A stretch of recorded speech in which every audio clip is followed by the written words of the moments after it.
Si esta es su primera vez con nosotros, estamos estudiando escatología, la doctrina o el estudio de las cosas futuras, de eso estamos hablando. Quiero animarlos a buscar un pasaje en 2 de Timoteo capítulo 3, versículo 16, antes de iniciar nuestra clase, y 16 y 17 dice la Biblia: toda la escritura es inspirada por Dios y útil para enseñar, para redarguir, para corregir, para instruir en justicia, a fin de que el hombre de Dios sea perfecto, enteramente preparado para toda buena obra. Pregunto, ¿la doctrina de las cosas futuras está incluida aquí? Amén. Toda la escritura es inspirada por Dios. Esto que vamos a ver nos es útil, nos enseña, nos redarguye, nos corrige y nos instruye en justicia. Porque a veces hay una actitud no, yo no quiero saber de eso, no, el creyente quiere saber de estas cosas. Son difíciles algunas de ellas, eso es obvio, a veces hasta controversial, pero deseamos estudiarlas, sabiendo que confiamos en que el Señor nos guía a través de su palabra. Tampoco vamos a pretender poder responder muchas veces a toda pregunta. A veces habrá cosas que simple y sencillamente no sabemos claramente el significado, pero lo que queremos ser es consistentes con la escritura. Hay una tarea que yo dejé, ¿se acuerdan? Si usted la trajo, hay algunos que me la enviaron por correo, puede hacerlo también. Se la pueden dar a Fernanda, por favor. Fernanda, levante la mano, por favor, allá. Entonces se la pueden dar a ella, ella nos va a ayudar con recoger las tareas. Muchos cristianos, muchos cristianos, a través de los tiempos, han tenido diferencias en cuanto al estudio de la escatología. Pero la mayoría están de acuerdo en que Cristo vendrá por segunda vez, que habrá un juicio, que habrá una resurrección, que los creyentes estarán por siempre con Cristo. Pero en cuanto al cómo, el cuándo y otros detalles, es lo que hace que haya tantas diferencias. Y esto ha llevado muchas veces a ciertas discusiones que realmente no llevan a ningún sentido. Nosotros estamos claros que no podemos agregar nada a la escritura, no podemos hacer doctrina de un solo pasaje. ¿Está claro eso? No podemos hacer doctrina de un solo pasaje. Debemos usar los pasajes más claros para ver los más difíciles, y todo lo que nosotros vimos en la clase anterior. Nosotros la semana pasada vimos dos posiciones, que fue premilenarismo o premilenialismo. Cualquiera de los dos puede ser usado. Hoy vamos a ver un poquito, vamos a terminar de ver las 4, vamos a ver la estructura simple de la escatología, vamos a hablar de este siglo, el siglo venidero, la definición de siglo, las diferencias entre estos dos siglos y la separación entre el siglo y el siglo venidero. Eso es lo que estaremos tratando de incluir el día de hoy. La semana pasada nosotros estuvimos viendo acerca del dispensacionalismo,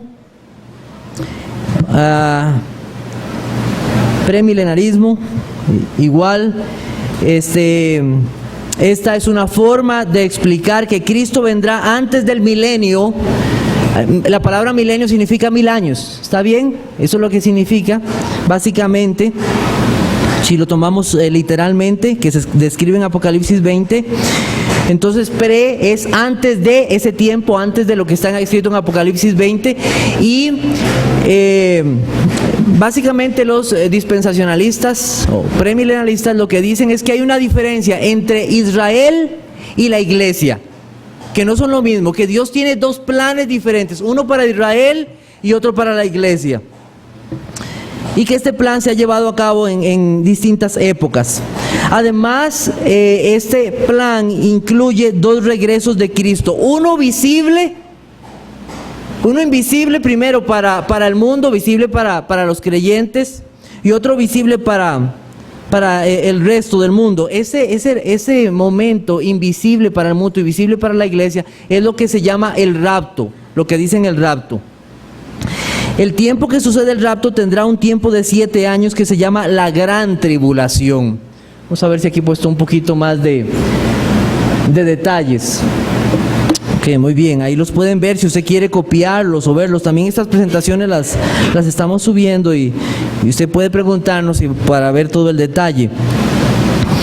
¿Qué se llama? Ese tiempo de 7 años se llama la gran tribulación, en el cual principalmente Dios tratará con Israel y durante el cual el anticristo gobernará la tierra y que habrá oportunidad para que otros puedan ser salvados durante ese tiempo. En la segunda parte del regreso de Cristo, Él aparecerá en los cielos, habrá una gran batalla que se llama la batalla de Armagedón. Jesús vencerá e introducirá el reino glorioso del Redentor en Jerusalén y se restaurará el templo y los sacrificios. Estoy explicando lo que quiere esta posición, ¿verdad? Al final de los 1000 años, Satanás será soltado y avivará una rebelión contra Dios. Su derrota absoluta irá seguida de la segunda resurrección de los malos, el juicio y finalmente el estado eterno, como ahí se los escribí. En esta postura, yo no sé si usted puede reconocer algunos de estos nombres que yo voy a decir. Muchos aquí son ávidos en la lectura, entonces hay personas que reconocemos que están en esta posición. Personas como Donald Barhouse, Norman Geisler, John MacArthur, Evis Carballosa, son personas que creen en esta posición. El dispensacionalismo nació en la cuna de algo que se llama el futurismo. Yo no sé si usted ha escuchado alguna vez esa palabra, el futurismo.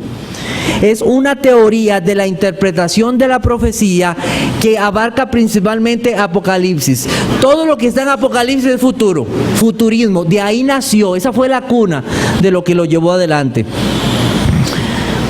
También hay otra cosa que se llama el preterismo. Si alguna vez alguien lo ha escuchado, ¿qué significa esto? Ve los eventos proféticos, especialmente de Apocalipsis, cumplidos principalmente en la destrucción de Jerusalén en el año 70 por Tito, el emperador Tito.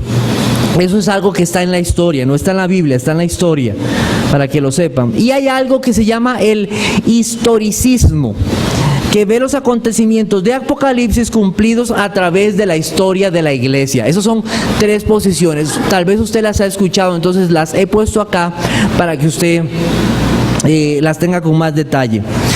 Es interesante, quiero que ponga mucha atención a lo que yo voy a leer en este momento.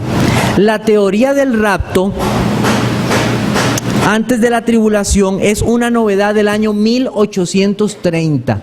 Vea qué nuevo que es esto. El origen del pretribulacionismo está bien documentado. Fue revelado por un predicador inglés llamado Edward Irving en 1826, luego de que una mujer llamada Margaret MacDonald afirmó haber recibido una revelación de Dios en la cual había visto el rapto secreto de la iglesia. Ahí comenzó. Irving, quien era un predicador carismático en la capilla de Caledonia en Londres y que estaba enamorado de los estudios proféticos, leyó el libro de un sacerdote jesuita chileno llamado Manuel Lacunza, quien luego se cambió el nombre a Josafat Ben Ezra y escribió el libro llamado La venida del Mesías en gloria y majestad, en el cual ideaba que Jesús vendría en 2 ocasiones por la iglesia. Este libro nunca fue popular y de hecho Lacunza fue excomulgado por la Iglesia Católica por esa doctrina. Pero el libro cayó en manos de Irving, quien lo encontró en la biblioteca del arzobispo de Canterbury en Londres y lo tradujo al inglés. Con lo que había aprendido de sus estudios proféticos, lo que había leído de Lacunza y lo que escuchó de Margaret MacDonald, motivó a Irving a predicar el rapto secreto de la iglesia y publicó sus enseñanzas en un periódico, The Morning Watch, en 1830 fue la publicación. Durante el mismo periodo, John Nelson Darby el padre del dispensacionalismo, tiene contacto con Irving, quien le habla acerca de lo que escuchó de MacDonald y hace que Darby logre establecer un sistema escatológico en donde la separación de Israel y la iglesia quedó resuelto sin aparentes contradicciones. Entonces Darby termina montando la escatología dispensacionalista. Él es el creador de la teoría dispensacionalista. Si alguien les pregunta quién es este hombre,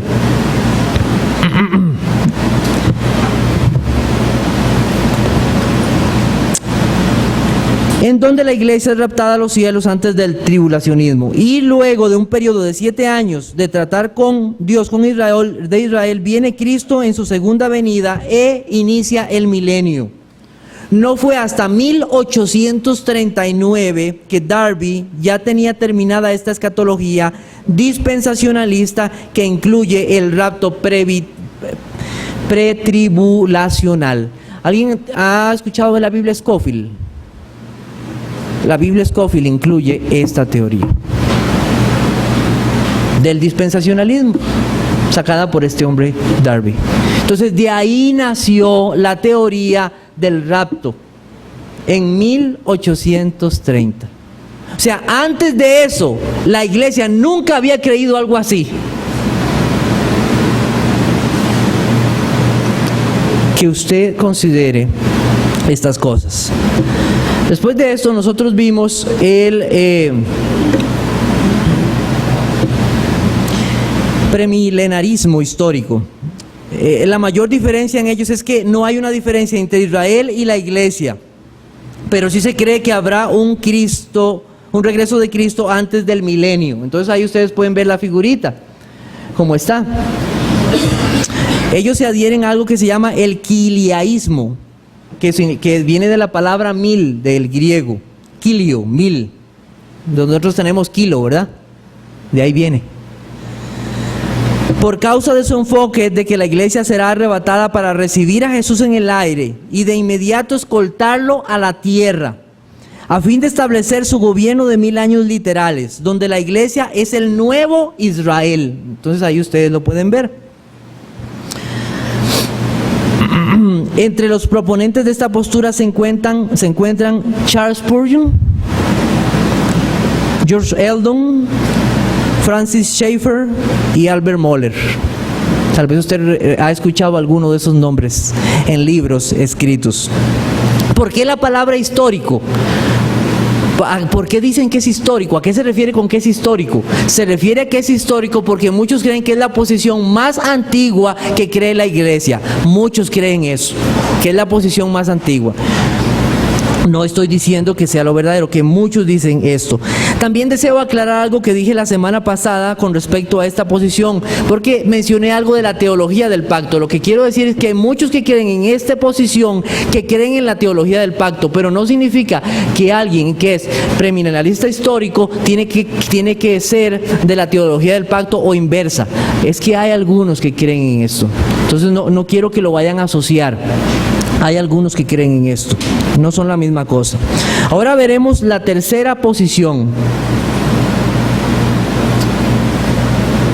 Ahí estaba eso, disculpen. Y voy a poner la tercera. Amilenarismo. ¿Qué significa amilenarismo? La palabra a, la idea es no. Pero no en el sentido de que no existe, sino que no lo ven como lo ven las otras posiciones. Eso es lo que significa. No se cree en Apocalipsis 20 como está expresado ahí literalmente. Más bien se asocia a un tiempo, con el tiempo de la edad del Evangelio o de la iglesia, entre la primera y la segunda venida de Cristo. Enseñan que Cristo vendrá después de esos 1000 años o periodo, o que sea completado. Con su regreso ocurre al mismo tiempo el juicio general, la resurrección general y comienza el estado eterno. El amilenarismo fue dominante en la iglesia desde el tiempo de Agustín, que murió en 430 después de Cristo, hasta el siglo XV y el primer periodo de la Reforma, Agustín, Lutero y Calvino fueron amilenaristas. Hoy, hombres como Samuel Wadrum, Louis Berkhoff, Gresham Machen, Benjamin Warfield son amilenaristas, para que ustedes tengan una idea. Entonces ahí vemos el gráfico, cómo se ve. 3 partes: la resurrección de Cristo, el regreso de Cristo, y ahí viene juicio, resurrección, y después inmediatamente el estado eterno.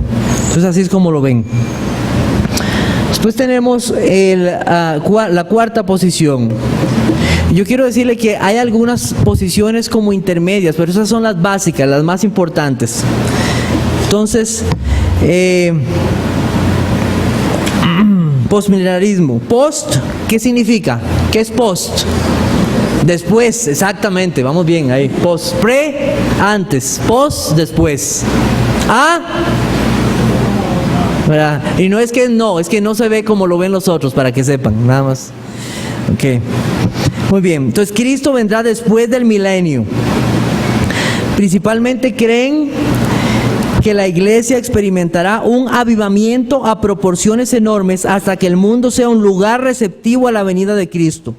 Fue sostenido ampliamente en los siglos XVII y XVIII. Dicen que el reino de Cristo ahora está en existencia y extenderá sus fronteras gradualmente a través de la predicación del Evangelio. Al cierre de la dispensación del Evangelio habrá un periodo milenario o 1000 años, cuando el cristianismo prevalecerá en la tierra. La maldad irá avanzando junto con el bien hasta el milenio, hasta el puro final. Después del milenio seguirá un rebrote de maldad encabezado por Satanás, y después vendrá Cristo, la resurrección de los muertos y el juicio final. Así es como ellos ven el tiempo futuro. Hay algo interesante que nosotros debemos ver aquí. Ellos ven que este mundo irá avanzando y que llegará a tal punto que será un tiempo en que el mundo, las personas estarán listas para recibir a Cristo en su regreso. Lamentablemente, aquí hay algo muy fácil de ver. Este mundo no está mejorando. Más bien va de mal en peor, como dice la Biblia. No vemos un mundo más receptivo, sino muchos más bien alejándose. Entonces, es difícil poder ver esto, pero así es esta posición. Jonathan Edwards, Hudson Taylor, William Carey fueron postmileniaristas. Interesante, ¿verdad? Ahora, ¿por qué yo menciono estos nombres? ¿Fueron estos hombres creyentes? Usted lee sus libros, estos hombres amaban a Dios con todo el corazón. Creían verdaderamente la doctrina de la redención, la justificación, la santificación. Hombres realmente piadosos. Por eso yo quiero que tengamos mucho cuidado con esto, de juzgar. Ahora, sí debemos de tener nuestro entendimiento de las Escrituras lo más claro posible con respecto a estas cosas. Entonces, al ver todas estas cosas, uno dice, bueno, ¿y dónde estoy yo? ¿Y qué tengo que hacer yo entonces? ¿Y dónde estoy? ¿Y pos y pre o hacia dónde me dirijo? Entonces, es importante ver las Escrituras y ver hacia dónde nos llevan ellas. ¿Habló el Señor Jesucristo de estas cosas? Amén. ¿Hablaron los apóstoles de esas cosas? Amén. Entonces, vamos a estudiarlo de la forma más sencilla posible. Bueno, ahí tienen un grafiquito de cómo se ve esto. La edad de la iglesia, el regreso de Cristo, el estado eterno, y ven cómo ellos ponen ahí en ese tiempo de la edad de la iglesia el milenio casi al final. Muy bien. Entonces vamos a ver una estructura escatológica que es presentada por nuestro Señor en los Evangelios y textos del Nuevo Testamento, viéndolo más claro para más adelante ver lo más difícil. Entonces, si usted tiene su Biblia, por favor, este es el momento de sacarla, vamos a usarla, vamos a leer la Biblia. Vamos a buscar Mateo capítulo 12, versículo 32.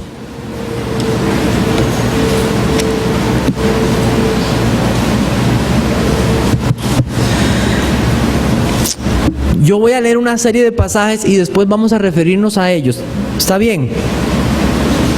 Quiero que pongan mucha atención a lo que vamos a leer.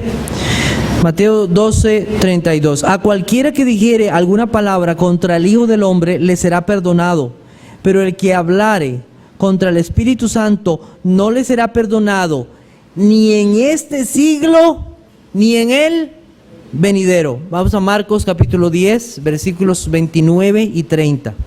Marcos capítulo 10, versículos 29 y 30.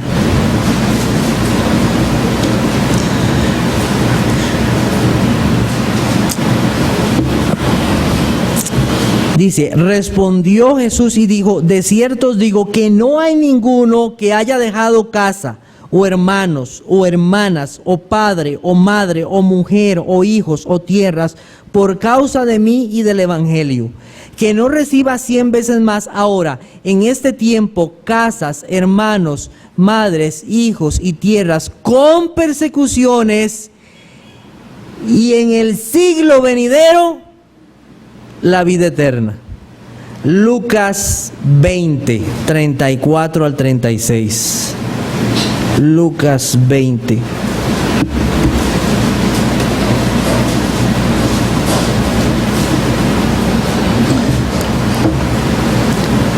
Lucas 20, 34 al 36. Entonces dice ahí, entonces respondió Jesús, les dijo, los hijos de este siglo se casan y se dan en casamiento, mas los que fueren tenidos por dignos de alcanzar aquel siglo y la resurrección de entre los muertos, ni se casan ni se dan en casamiento, porque no pueden ya más morir, pues son iguales a los ángeles y son hijos de Dios, al ser hijos de la resurrección.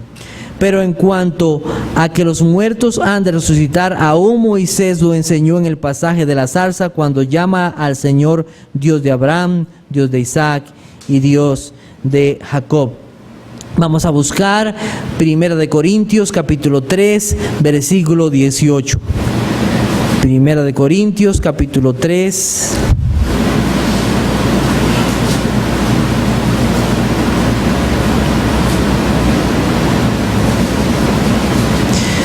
Dice, nadie se engaña a sí mismo. Si alguno entre vosotros se cree sabio en este siglo, hágase ignorante para que llegue a ser sabio.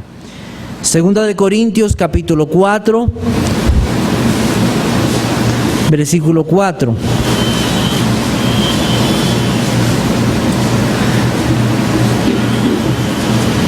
En los cuales el Dios de este siglo cegó el entendimiento de los incrédulos para que no les resplandezca la luz del Evangelio de la gloria de Cristo, el cual es la imagen de Dios. Gálatas capítulo 1, versículo 4.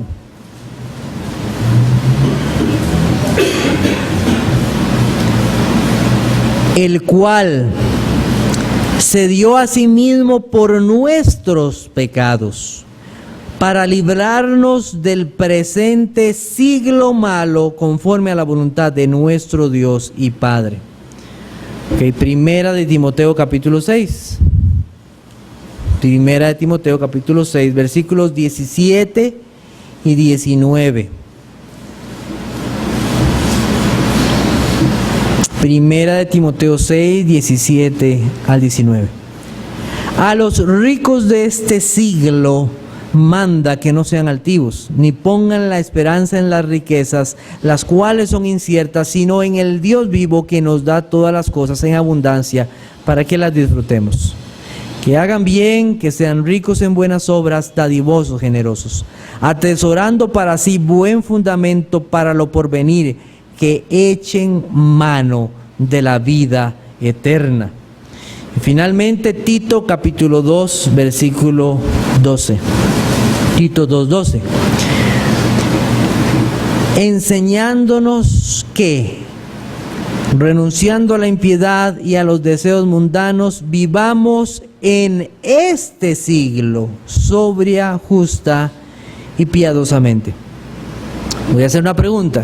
¿Cuál es la palabra que hemos visto repetida una y otra vez en estos versos? Siglo. Y en algunos hemos visto este siglo y el siglo venidero. Dos épocas. La palabra siglo que aparece en estos versos que nosotros hemos visto es la palabra aión en griego. Esa palabra aión lo que significa es una edad o tiempo. Porque si nosotros vemos la palabra siglo tal como es, corresponde a un tiempo de ¿cuántos años? 100 años. En griego la palabra aion lo que significa no es 100 años, sino un tiempo, un periodo, una edad. Eso es lo que significa. Entonces, ¿cuándo comenzó este siglo que menciona Cristo y los apóstoles? ¿Cuándo comenzó? ¿Cuándo comenzó?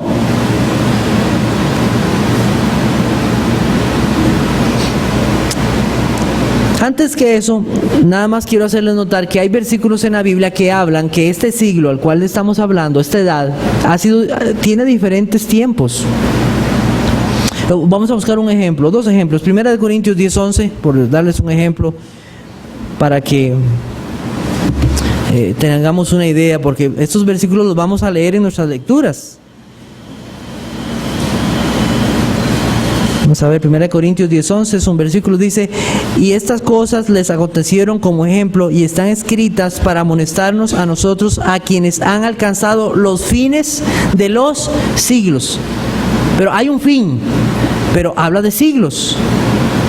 Otro ejemplo ahí es Hebreos 9:26, un ejemplo más. Dice, Hebreos 9:26, si usted no puede leerlos o llegar a leerlos, por favor apúntelos. Dice, de otra manera, refiriéndose a Cristo, le hubiera sido necesario padecer muchas veces desde el principio del mundo, pero ahora, en la consumación de los siglos, se presentó una vez para siempre por el sacrificio de sí mismo para quitar de en medio el pecado. Entonces, ha habido diferentes épocas, pero cuando comenzó esto, ya pronto lo vamos a ver. Muy bien, en primer lugar, algo que quiero definir es que la palabra aion, la palabra siglo, tiene una referencia no solamente a tiempo o una edad, sino también a lugar específico. Entonces, buscando Gálatas capítulo 1, versículo 4, que fue el versículo que nosotros vimos ahora. Entonces, hay que estar bien concentrados en esto que estamos estudiando para poder captarlo. Gálatas capítulo 1, versículo 4 dice: el cual se dio a sí mismo por nuestros pecados. ¿De quién está hablando? De Cristo, ¿verdad? Para librarnos del presente siglo malo, conforme a la voluntad de nuestro Dios y Padre. ¿A quiénes está escribiendo el apóstol Pablo? Está escribiendo a la iglesia y está hablando de los cristianos. Cristo se dio por ellos para librarlos del presente siglo malo, de la influencia del sistema mundanal. Librarlos de sus pecados, de la esclavitud del pecado, porque Cristo es el único libertador, ¿verdad? No hay otro. Solo si el Hijo os libertare seréis verdaderamente libres, dice el Señor. Entonces, en este momento que hay una vida aquí, o cuando Pablo estaba hablando, también había una vida en el cielo, y había santos allá, hijos de Dios con él. ¿A quién libró Cristo? O a Pablo, ¿a quién se estaba refiriendo? Se estaba refiriendo a los que estaban en ese momento. Él les estaba escribiendo a ellos. En el cielo no hay pecado. Están libres de la maldad. Nada inmundo entra en los cielos. Solo aquellos que han sido santificados y purificados por la sangre del Cordero. Pero aquí necesitamos luchar y ser libertados de esa influencia, y solamente el Señor. Y Pablo está hablando de ellos. Entonces hay una referencia a un lugar específico en este mundo. Del presente siglo se está refiriendo a este mundo. Entonces tenemos una referencia a espacio. Pero también tenemos una referencia a tiempo. A tiempo. Entonces eso es importante que nosotros sepamos. Hay una referencia a mundo, que en esta vida, y hay una referencia a tiempo que nosotros estamos viendo. A tiempo y espacio. Entonces vamos a establecer 3 propuestas con respecto a lo que es este siglo y el siglo venidero. Este siglo y el siglo venidero. ¿Cuál es la primera propuesta que nosotros queremos hacer en esta mañana con respecto a eso? Veremos que la frase este siglo y el siglo venidero contemplan todo el tiempo, incluyendo el tiempo sin fin en el estado eterno o vida eterna. Esto quiere decir que no existía el tiempo antes del siglo. ¿Quién hizo el tiempo? ¿Alguien sabe quién hizo el tiempo? Dios. ¿De dónde sabemos eso? En Génesis. Dios hizo los días. Antes de eso no había tiempo, porque Dios existía y existe en la eternidad. El tiempo fue hecho para nosotros. Dios trasciende el tiempo. Entonces, cuando el Señor y los apóstoles se refieren a siglo, se está refiriendo a nosotros, a la totalidad del tiempo creado por Dios. Entonces vamos a buscar Mateo capítulo 12, versículo 32. Mateo capítulo 12, versículo 32. Y los pasajes que vamos viendo van a ir aclarando muchas de las dudas. Mateo capítulo 12, versículo 32. Vean, yo no voy a tratar lo que significa ese pecado imperdonable. Ya tendríamos que meternos en un estudio para ver qué es y con detalle. Pero lo que quiero ver es lo que dice ahí. Dice: a cualquiera que dijere alguna palabra contra el Hijo del Hombre le será perdonado, pero el que hablare contra el Espíritu Santo no le será perdonado, ni en este siglo ni en el venidero. Vamos a ver el pasaje paralelo que está en Marcos 3:29. Marcos 3:29, que es el pasaje paralelo a este. Dice: pero cualquiera que blasfeme contra el Espíritu Santo no tiene jamás perdón, sino que es reo de juicio eterno. Entonces vamos a hacer una pregunta. Voy a hacer la siguiente pregunta: ¿cuándo no será perdonado ese pecado contra el Espíritu Santo? Nunca. Ya sea hoy o si fue hecho en el tiempo de los patriarcas, de Abraham, de Isaac, de Jacob, igualmente, o en el futuro, ¿cuándo no será perdonado? Nunca será perdonado. Cuando Cristo dijo, en este siglo, ¿desde cuándo? Desde el inicio del Génesis. Desde siempre. Cualquiera que blasfeme al Espíritu Santo no le será perdonado. Él es Dios.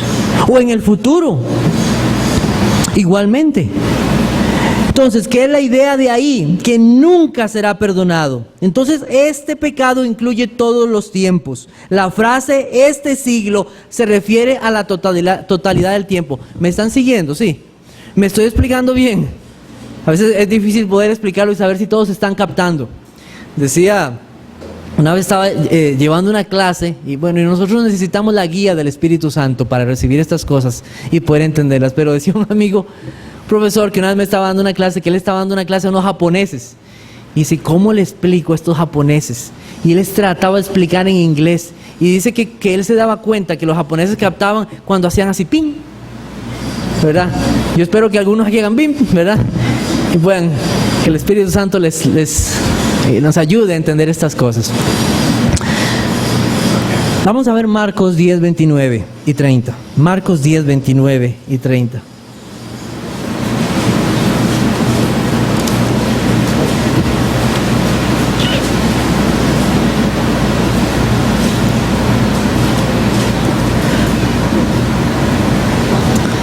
Ok.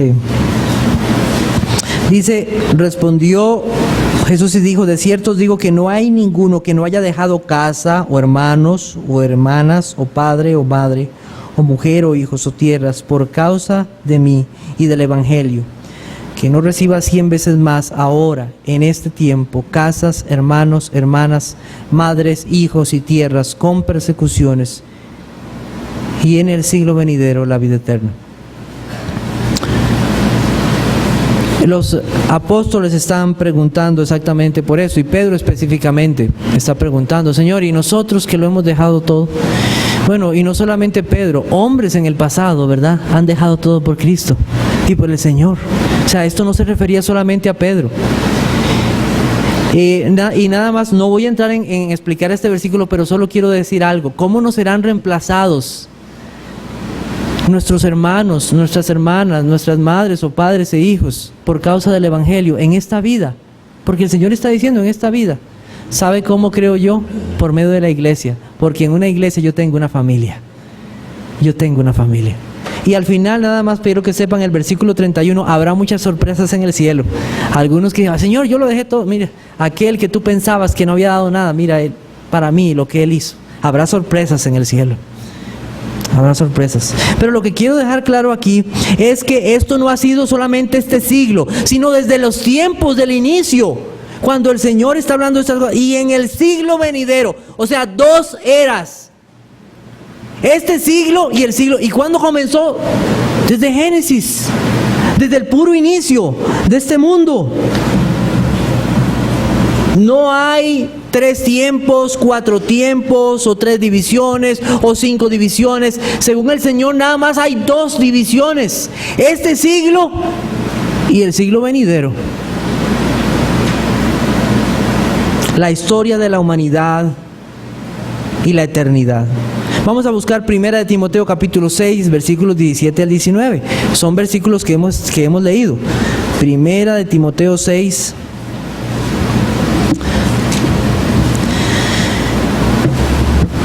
Dice, a los ricos de este siglo. ¿Cuándo ha habido ricos en el mundo? ¿Desde cuándo? Todavía hoy sigue habiendo, ¿verdad? Abraham era un hombre que rico. Han habido desde los principios a los ricos de este siglo, de esta era, de este tiempo. Seguimos viendo más pruebas. Y al final dice que echen mano de la vida eterna. Entonces, el tiempo de la eternidad. Entonces está hablando acerca de eso. Efesios capítulo 1, versículos 20 y 21. Efesios 1. Efesios 1.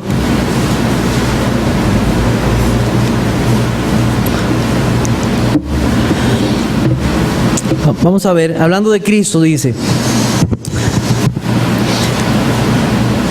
la cual operó en Cristo, ese poder que operó en Cristo, resucitándole de los muertos y sentándole a su diestra en los lugares celestiales, sobre todo principado y autoridad, poder y señorío, y sobre todo nombre que se nombra, no solo en este siglo, sino también en el venidero. Pregunta, ¿hay algún tiempo cuando el nombre del Señor no ha sido glorioso? Siempre el nombre de nuestro Dios ha sido glorioso. En esta vida, desde el principio del tiempo hasta el final, el nombre de nuestro Dios será glorioso. Amén. Entonces, 2 eras, no hay más allá. 2 eras. Entonces, este siglo, la primera propuesta entonces es, este siglo y el siglo venidero abarcan la totalidad del tiempo de la humanidad. ¿Estamos claros en eso? De la humanidad y la eternidad. La propuesta 2. Este siglo y el siglo venidero son diferentes en sus características para la humanidad. ¿Qué quiero decir esto? Que no hay una evolución de este siglo para el otro siglo para mejorar. Un siglo, humanidad natural, y el otro siglo, el venidero, sobrenatural. Son diferentes, no son iguales. Vamos a buscar Lucas 20, 34, 36. Lucas 20.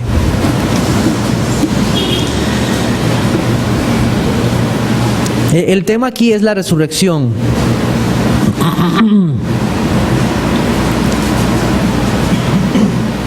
Estos hombres, los que están preguntando al Señor, no creían en la resurrección, y entonces entra este tema. Entonces en el versículo 34 Jesús les dijo: los hijos de este siglo se casan y se dan en casamiento, mas los que fueren tenidos por dignos de alcanzar aquel siglo y la resurrección de entre los muertos se casan y se dan en casamiento. Entonces vamos a ver varias cosas. ¿Desde cuándo se casan los hombres? Desde Adán y Eva, ¿verdad? Y se dan en casamiento, o sea, dan los hijos en casamiento de toda la vida. Gracias a Dios esperamos tener un matrimonio pronto, ¿verdad? Por acá, en la iglesia. Entonces, pero el Señor dice algo diferente, ¿verdad? Con respecto al siglo venidero, que en el siglo venidero no habrá ¿qué? Matrimonios. No será necesario. No hay matrimonios. Entonces, en este siglo, vean la característica, hay matrimonios, se casan y dan a sus hijos, pero en el siglo venidero, eso no sucede. No sucede, es diferente. ¿Qué más vemos en este pasaje? Dice, porque no pueden ya morir, pues son iguales a los ángeles y son hijos de Dios al ser hijos de la resurrección. En este siglo, las personas mueren, se enferman, se envejecen. Pero en el siglo venidero, los que lo alcancen, los que son dignos, ¿qué pasará con ellos? No morirán, no habrá enfermedad, no habrá dolor. Son diferentes uno del otro. En este siglo hay una existencia compartida. Incrédulos, creyentes. Pero en el siglo venidero, en el reino de Dios, solamente lo alcanzarán aquellos que sean hijos de Dios. No todos. Entonces hay una separación. Hay una separación. No habrá muerte, no habrá matrimonios en la otra vida, ya que no se será necesaria esta relación. Pero para los que no alcancen aquella vida, lo que vendrá será muerte eterna, una separación eterna de la gloria de Dios. No se les llamará hijos de Dios, sino hijos de ira e hijos de condenación. Bueno, mire, hemos llegado al final de nuestro tiempo, son las 10:20. No terminamos la propuesta 3. Yo les pido que por favor vuelvan a repasar los pasajes que vimos en esta mañana. Si usted tiene preguntas, ¿qué es lo que debe hacer? Me las escribe en un papelito. ¿Está bien? Vamos a orar y vamos a tener el tiempo. Volvemos 10:30. Por favor, 10:30. Vamos a dar 10 minutos. Disculpen el tiempo. Hoy tenemos bastantes cosas que decir, entonces queremos apresurarnos un poquito. Vamos a orar. Gracias, Señor, por permitirnos estudiar tu palabra. Oh Señor, guíanos a través de ella. Danos el entendimiento correcto para ver lo que tú has dicho, lo que ha sido dejado escrito en las Escrituras. Hacer, Señor, consistentes con lo que decimos. También, Señor, si hay cosas que no podemos explicar, Señor, danos la humildad para reconocer estas cosas y no intentar, Señor, agregar cosas a la Escritura. Oh Señor, danos claridad y que en todo esto tu nombre sea exaltado y glorificado. Lo pedimos en tu Hijo Jesucristo. Amén. Ok, bueno, tienen un tiempo para ir al baño, tomar agua y ya volvemos.